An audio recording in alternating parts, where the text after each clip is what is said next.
we are, Jenna, thank you so much for doing that for us. We really appreciate it. I know that takes a lot of guts to get up here. And then also, I would also like to say our previous little tribute to moms.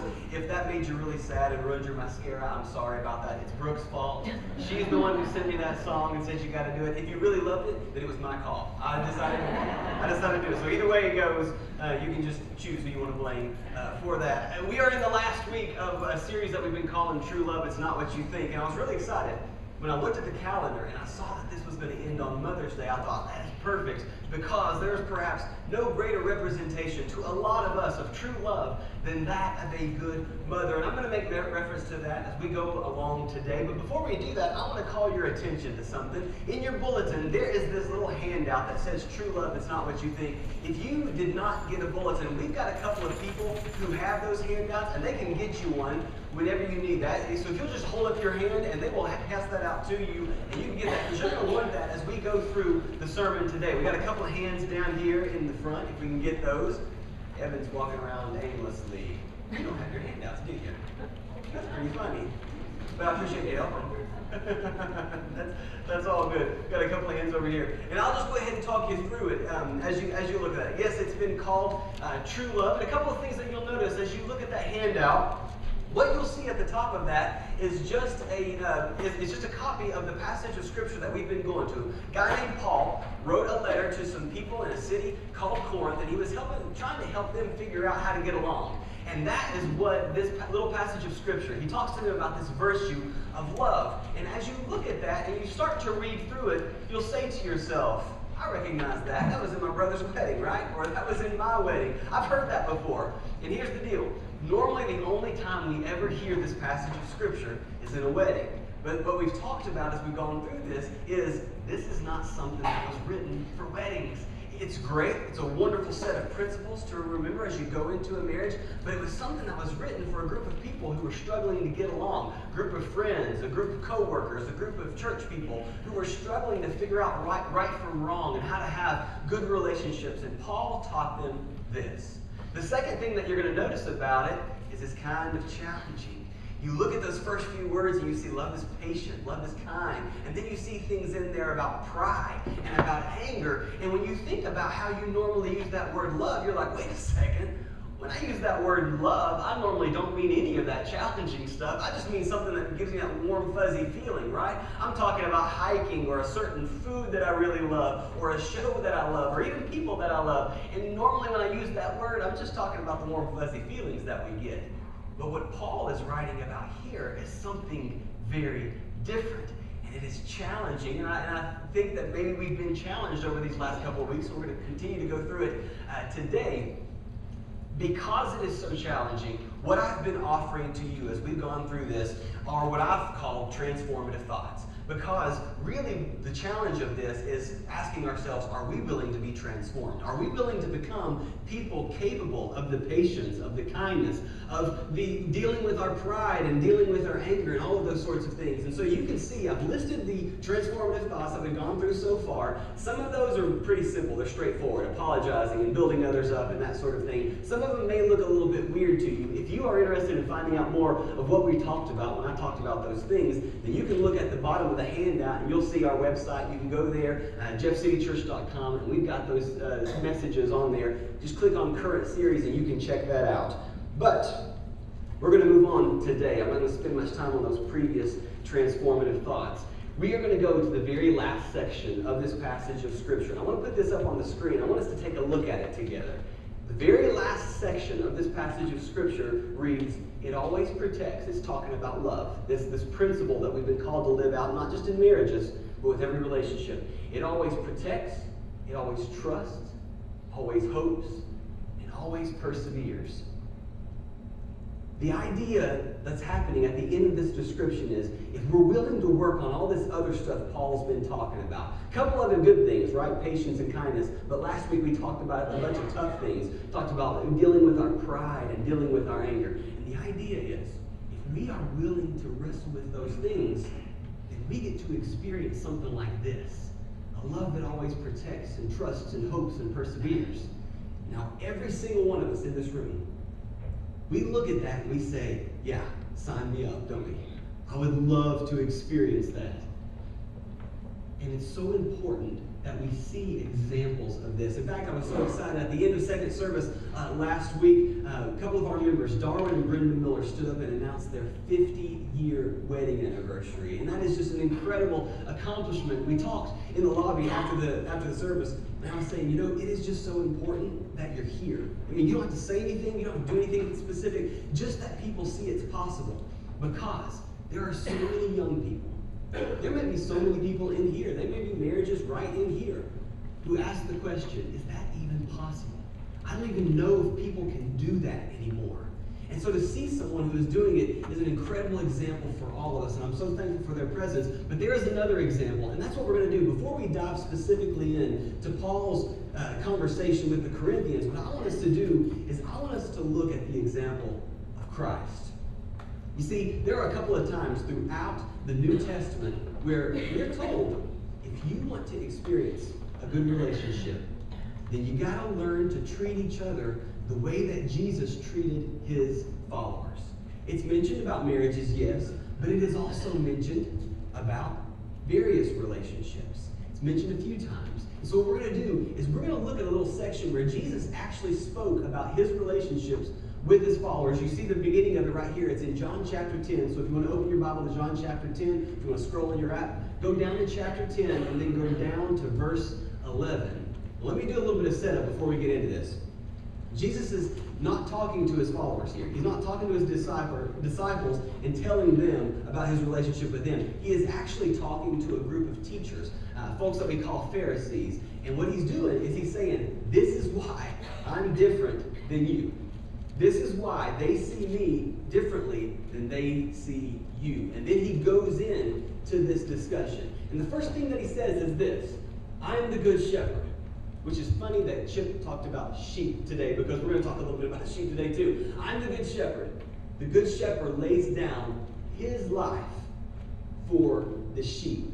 I am willing to lay down my life. Now, there's something that's important that you got to know, because he's making this distinction with Pharisees, because Pharisees are not necessarily the kind of people who would be known for laying down their lives. They want all the honor and the respect, but they don't necessarily want to give what it takes to be seen the way that Jesus was seen. I want to make a little example here. They're kind of like referees, and I want to apologize to all my referees out there if I'm going to offend you right now, but this is a very simple principle right here, okay?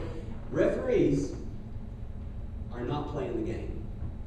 They're judging the way that everybody else is playing the game, but they are not playing the game. And that's fine. If you're a referee and you want to coach, or you want to ref a little soccer game, if you want to ref a football game, if you want to ref a basketball game, that is totally fine. That's what you're supposed to do. But if you're setting yourself up as an example of the faith, you cannot be someone who stands outside of the game. And Jesus says, I'm willing to give my life, but you are not. You're standing outside just wanting to judge others in the way that they are playing the game, the way that they are doing this faith. And that's why they see me differently than they see you. Here's where this kind of challenges us a little bit today. Before we get into Corinthians, though, I want to bring a little challenge out of this passage right here. It challenges in this way. Whenever we hear something that we think is really good, like somebody should do that, or somebody should live that way, we think that's really wise. Our tendency is to think of, who is it that should do that? Rather than looking in the mirror and thinking of ourselves. And here's how I've seen this as this series has gone on. I've said a few things. For example, I've said something about patience, and all of a sudden the elbows start flying. I've seen a few of them. I get up there on the stage and I can see everything. I'll say something about needing to be more patient, and you're saying to somebody who needs to be more patient. This elbow starts flying like this. Or you'll be nodding at me and you'll say, you getting this? You writing this down?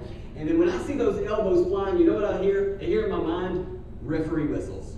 I hear referee whistles. I see the elbow flying and excessive impatience right here. Right here, this person does that.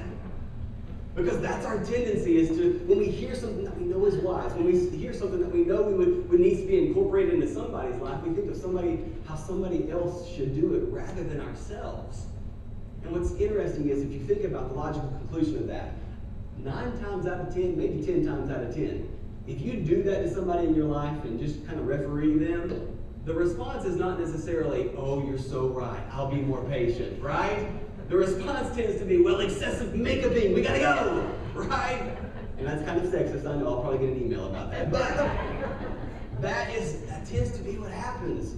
When we referee each other, the tendency is not to go toward more peace and more wanting to work together. The tendency is to go toward wanting to ref each other and the breaking down of the relationship. The challenge of Jesus right here is to say, you got to ask, how do I apply this? How am I willing to give my life? Okay? So let's look at the next part of this passage. After he talks about how the good shepherd lays down his life, he then gives this little analogy. He says, the hired hand is not the shepherd and does not own the sheep. So when he sees the wolf coming, he abandons the sheep and runs away. Then the wolf attacks the flock and scatters it. There's a couple things we need to talk about real quick in thinking about Jesus giving this message. First of all, when he talks about the hired hand, in that analogy, the Pharisees, they were the hired hands. They were the ones who don't really care about the sheep. Then the shepherd, of course, is Jesus. He's talking about himself. So the question is, what is the wolf? Most likely what Jesus is talking about when he's talking about these people, he's talking about persecution. He's talking about difficult times. He's talking about trouble that comes.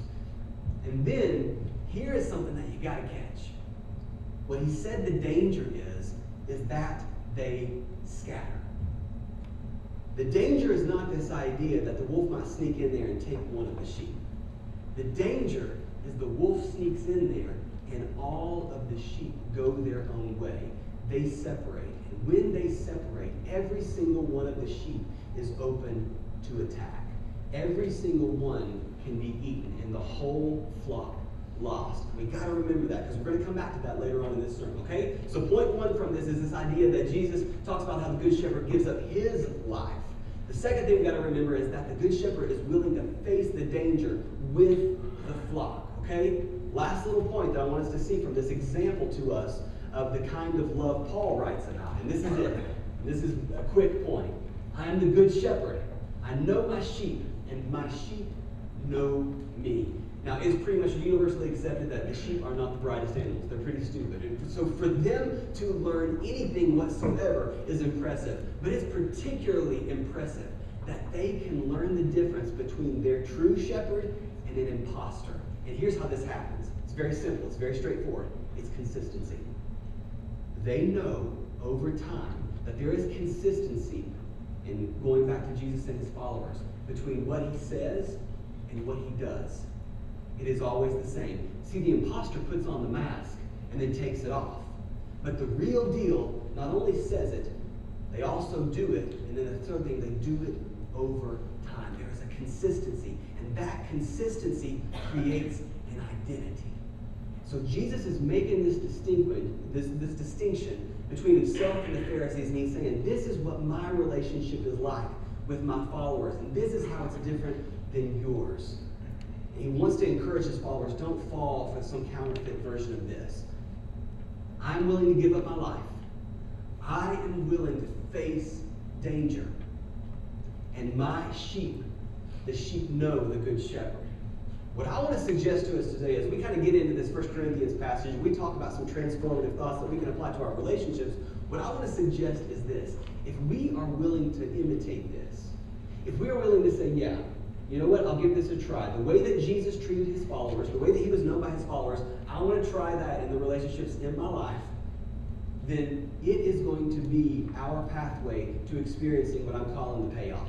The payoff of all that we've been talking about, dealing with our pride, dealing with our anger, dealing with our envy, is this: a love that always protects, always trusts, always hopes, and always perseveres. So that's what we all want, right? So the question is, how do we go after that? How do we imitate the Good Shepherd? So let's think about that first thing. That first thing that he talked about was this idea of being willing to give up his own life. Now, I'm just going to guess, I'm assuming that for most of us in this room, you are never going to have to face a situation where you have to choose whether to save your own life and kill all of your loved ones, or kill them and save your own life. We don't live in action movies. That's just not normally the way that things go down. So how in the world do we apply this message that Jesus is talking to us about? Well, we might not have a situation where we have to choose our lives or our loved ones' lives. But I guarantee you, you will face this situation. You will face a situation where your personality, who you are, your temperament, means that you want to act a certain way, but what is best for the relationship means you need to act a different way. Who you are, your temperament, your personality means you want to act a certain way, but what is best for your relationship means you need to act a different way. And you kind of stop and you hear that and you're like, well, wait a second, you want me to go against my own personality? I mean, I'm kind of a strong, silent type. I don't really like to talk a whole lot, but the situation might mean that you need to speak up. Or you might be someone who's like, I'm just a tell it like it is kind of person. I don't really like to bite my tongue. And I like to say it, I see something wrong, and I want to say it. I want to talk about it. Let's just get it out there. And the situation means, you know what, you probably need to not say so much. You say, that's not my thing. What I'm saying to you is, you're going to need to, if you want to experience the kind of giving away of your life that is required for these kind of relationships, you're going to have to make some things that aren't your thing, your thing. The other pushback is this. You know what? But I'm the person that they fell in love with, right? This is my personality, and we just fit, and we just mesh. You know, we're different, opposites attract, but that's why we fell in love. And I'm saying to you, no, you fell into compatibility. You don't fall into love. Your personalities mesh because you're compatible. And that's what we fall into. And for the first few years that we date or that we're married, we're just trying to figure out compatibility. But if you want to experience true love, it's more than falling. It takes more time than that. It takes time to face those situations where you're willing to chip away, even at what your own temperament is, to be willing to give to the other person. So this right here is the transformative thought that I want to give to you. You can fill it there in on your handout. You need to be prepared to do things outside of your personality. That's how we start to give of our lives and imitate Jesus' love for his followers. Be prepared to do things outside of your personality. Moms are great at this. I said I was going to talk a little bit about moms, but moms do this all the time. And by the way, I ran this story by Brooke beforehand, so this has been approved. I'm not going to get in trouble for this. This is all okay. We had a situation going on at school where this past year we were a little confused about some stuff. We needed some answers. We needed some clarity, so we set up a meeting like you do. And we go and we have this meeting, and the meeting just went great. Everybody was able to say what they needed to say and got clarity, all good. It got interesting after the meeting. After the meeting, we were riding in the car with all the kids. And Jack says to me, hey, Dad, how'd that meeting go? And I don't know why I decided to give him a hard time, but I decided to give him a hard time, so I just kind of went straight into it. I said, Jack, I gotta tell you, buddy, it wasn't good. His face gets a little serious, and he kind of looks at me and goes, well, what happened? So both started off really nice, and things were okay, but then one kind of critical thing was said, and it led to another, and things really got out of hand. And buddy, before I knew it, I couldn't catch her, I couldn't do anything. Your mom just jumped up and she punched that teacher right in the face. And his hands go up, and he grabs his hand, and he's like, no, please tell me no. I gotta go to school tomorrow. Here's what's funny about that. It was a joke, and yet, it wasn't so far beyond the realm of possibility that he didn't take the bait.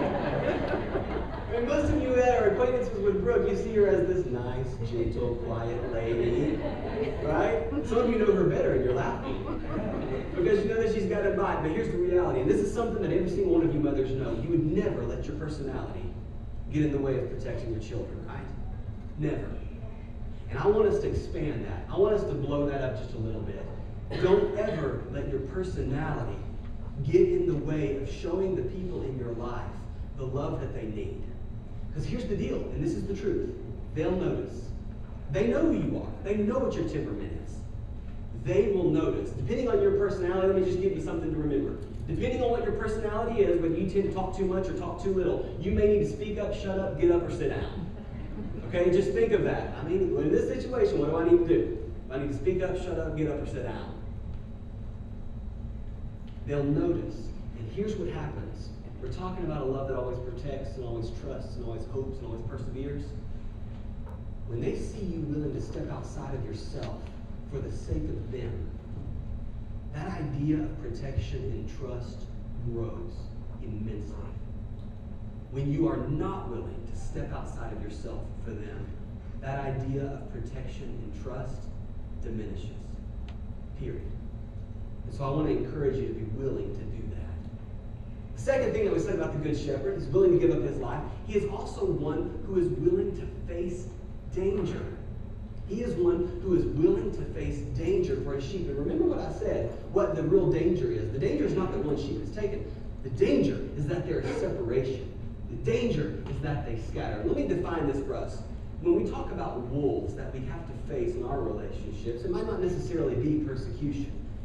But if you'll remember with me, when I talked to you about patience, a couple of weeks ago we were talking about patience, and I was talking about being able to accept that most of what you face in life is beyond your control. I said this one thing that I believe about God, that I've learned about God, and it's this. It's that God is not the top of his priority list to make things predictable and comfortable for us. That just doesn't seem to be at the top of his priority list. It does seem to be at the top of his priority list to make us more loving, kind, patient people. But because that's not necessarily God's main goal, you can be guaranteed that you are going to face wolves in your life. You are going to face difficult times. Now let's define that. Let's talk about what wolves are. Sometimes it's something that we don't choose. It's a diagnosis, right? It's having to deal with the consequences maybe of somebody else's action.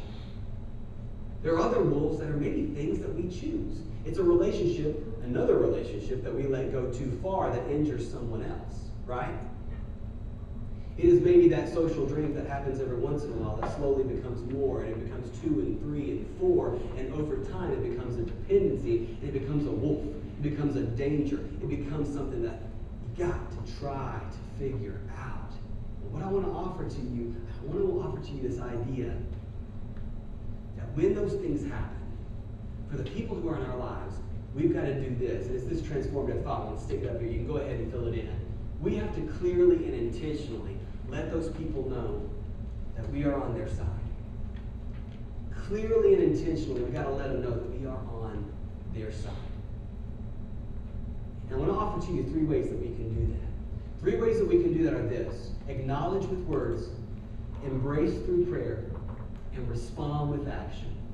Acknowledge with words just simply means saying it. And if it's someone who's not necessarily a spouse, not necessarily a close friend, just kind of an acquaintance, and you just simply notice that they're going through a difficult time, you won't believe what an impact that can make. Brooke and I were at the Asian house just a couple of weeks ago, and somebody came up to us, somebody who doesn't necessarily go to this church. They came up to us, and he went on and on and on about how awesome you all have been by simply sending a prayer card.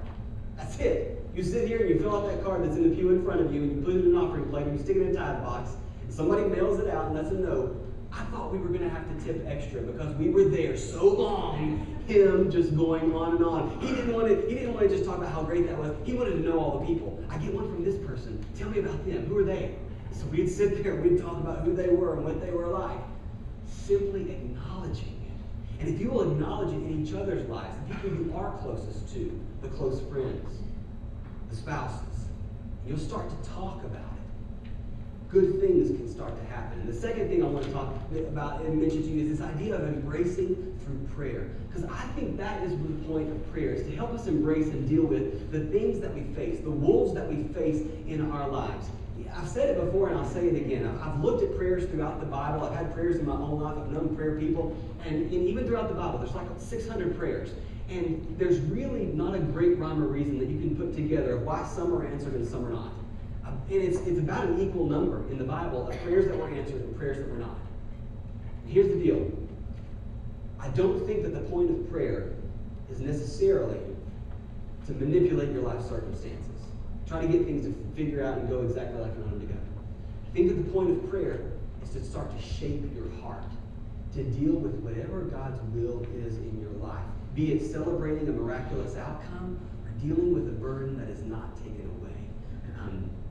Brooke and I have had to deal with this over the past few years. You all have been so generous and kind. And when Will was diagnosed with type 1 diabetes 3 years ago, one of the things that we decided to do during that first year, because that first year was really, really tough. We were up all the time, and we were doing things all the time that we felt like were hurting our child, and it was a difficult thing. And so we decided to start praying together every morning. And it wasn't because we wanted to be good Christians. It wasn't because we were like, you know what, let's just really lean into God's goodness during this time. We were mad.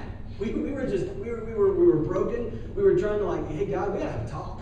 And so we decided to have a talk. So we started getting up early. And we started praying about this and having honest conversations with God and with each other. And what we found is this: A, we didn't handle it the same way. Her conversations with God were different than mine. The way God was working with her was different than the way he was working with me. But that did not drive us apart. That actually helped us learn from each other. And I want to encourage you to start incorporating this idea of prayer into your life, even right now, before there is a wolf. Because here's what's going to happen. When things get out of control, when things get to that point that wolf is right there, what are you going to do? You're going to say, oh God, please, if you'll just change the situation, right? You'll be like, hey, I'll do anything for you. I'll go to church every week. I'll give 10%. I'll do whatever you want me to do if you'll just change the situation. You'll start praying at that point. But I would suggest to you, start now, before the wolf comes, so that he can begin to work on your heart. Because that's what prayer helps. It helps your heart to embrace whatever his will happens to be in your life. The last thing is this idea of responding in action. This is where the rubber meets the road. This is where the thing that we're talking about, a love that always trusts and hopes and perseveres.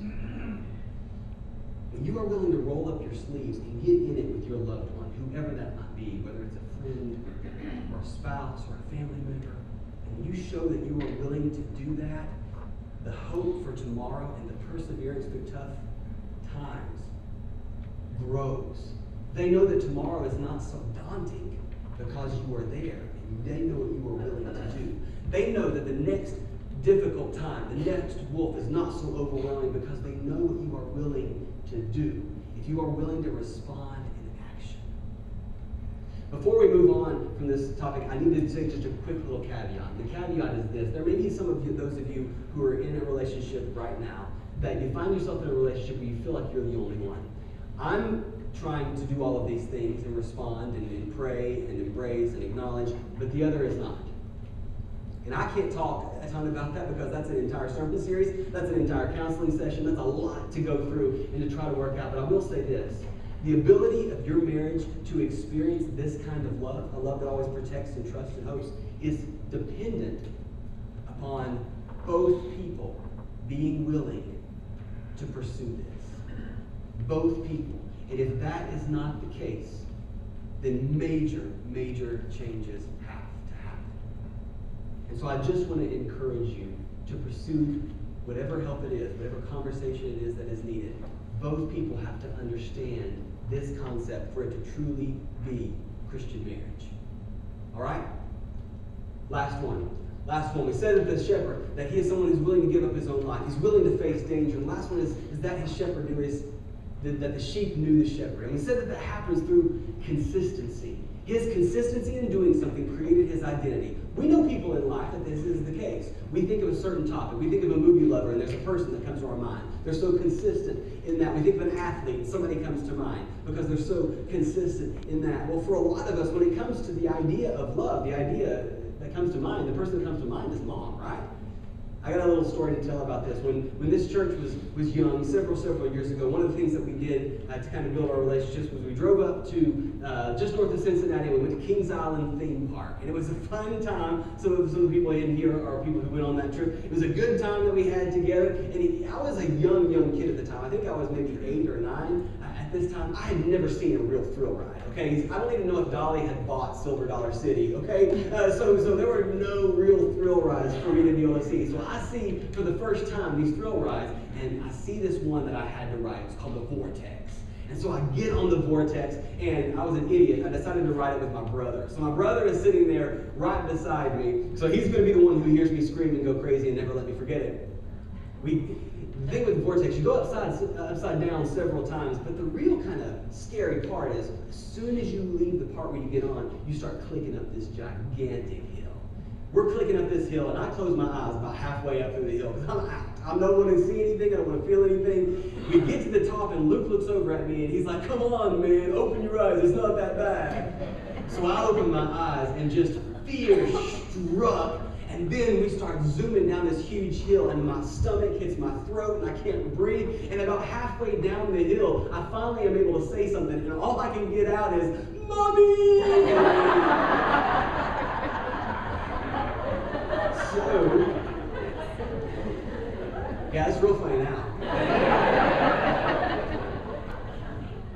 So, the next thought was, Luke is never going to let me forget this. Why in the world did I say Mommy? I can't believe I said Mommy. I'm such an idiot. At 8 years old, I don't need Mommy. Right? Why did I even say that? And after years of reflection, I realized why I said it. The reason I said it is why maybe some of you have had a similar experience and you blurted out mommy. Because that name in our lives is synonymous with help.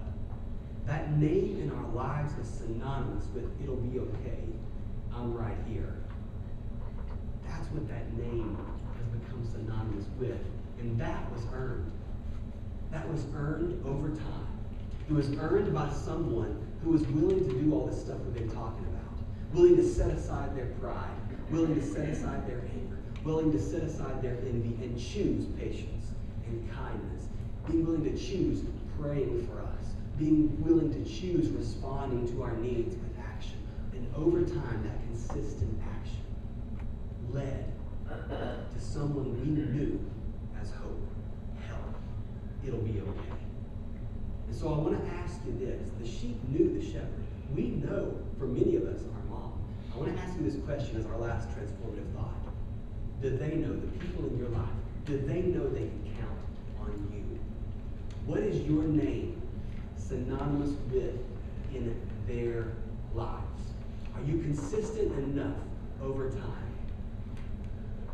Because here's the deal. Inconsistency, being one way one day and another way another day, or even being one way with one person in your life and a different way with someone else in your life, that inconsistency, you know what it adds up to? It adds up to nothing.